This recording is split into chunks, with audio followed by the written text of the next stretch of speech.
Quando vedo una bella fotografia mi chiedo perché lui o lei fa le cose così. Qual è il percorso che l'ha portato a scattare questa fotografia? La risposta a questa domanda, che spesso non ci poniamo nemmeno, racchiude chi siamo e come ci esprimiamo. Infatti i nostri gusti si evolvono anche in conseguenza alle nostre esperienze, alla musica che ascoltiamo, ai posti che visitiamo, alle persone che incontriamo e all'amore che diamo. E sono parte del percorso chiave di un fotografo. Oggi vi racconto il mio. Quando penso al mio percorso mi piace affermare che fotograficamente nasco in viaggio. Durante i viaggi incredibili con la mia famiglia, in giro per il mondo, durante quei viaggi realizzo foto, video, vlog con il cellulare dei miei, con una vecchia bridge di Fuji di mio padre, ma soprattutto con il mio iPod. Qualche anno dopo quei viaggi, mentre scrivo la mia tesina di terza media, mi ritrovo a guardare le fotografie e scopro che sono pessime. Questa cosa mi urta tantissimo, sento che rischia di rovinare il ricordo della mia esperienza. Infatti avevo ricordi stupendi e fotografie inguardabili, non capivo il perché e il solo pensiero mi distruggeva. Non mi do per vinto, sono testardo e per la paura di ripetere quello sbaglio inizio a studiare fotografia, faccio corsi online, guardo video su YouTube, leggo libri e con il tempo apprendo tutta la teoria, di nascosto nella mia cameretta. Non so perché, ma è una cosa che volevo tenere per me e capivo che era importante tenerla per me, era importante non condividerla con nessuno. Con l'inizio del liceo studio fotografia durante le lezioni di latino, dopo cena sui libri di matematica e nonostante qualche post ogni tanto su Instagram, l'argomento fotografia non usciva né con gli amici né con la mia famiglia.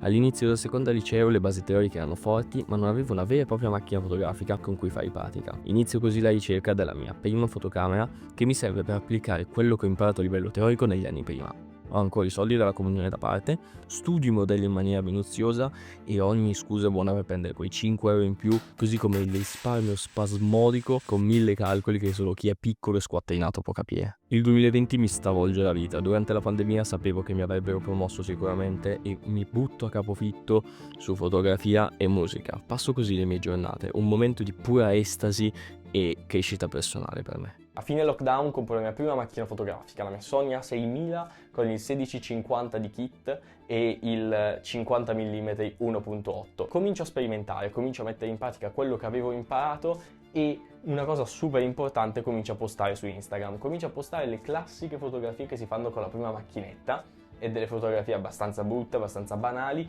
però io sono sulla rampa di lancio e questo mi dà la spinta per portare la fotografia al di fuori della mia cameretta.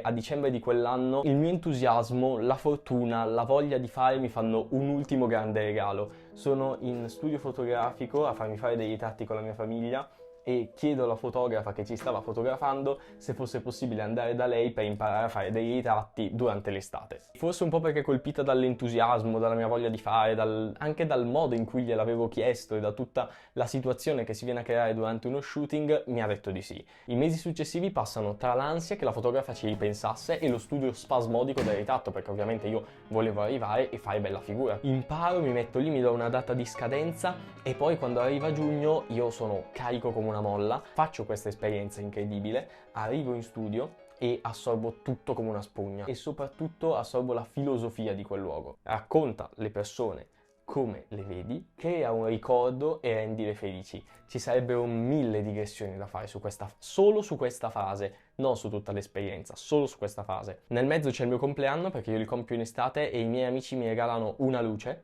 quindi io prendo la decisione, dopo la mia esperienza in studio, di occupare il soppalco di casa mia, uno spaziettino minuscolo, di mettere un telo di carta, la luce, un bel softbox e cominciare a fare i ritratti alla gente, di cominciare a imparare e allestire dei mini set in uno spazio così angusto e così piccolino è veramente fuori di testa, però mi ha insegnato tanto e proprio in quello spazio, su quel soppalco, a febbraio 2022 ho acceso quella luce che mi hanno regalato i miei amici, ho acceso la mia fedele Sony A6000 e mi sono messo davanti alla telecamera, iniziando quello che è stato il progetto più costante della mia vita negli ultimi anni. Oggi sono qua e in questi anni sono successe tantissime cose.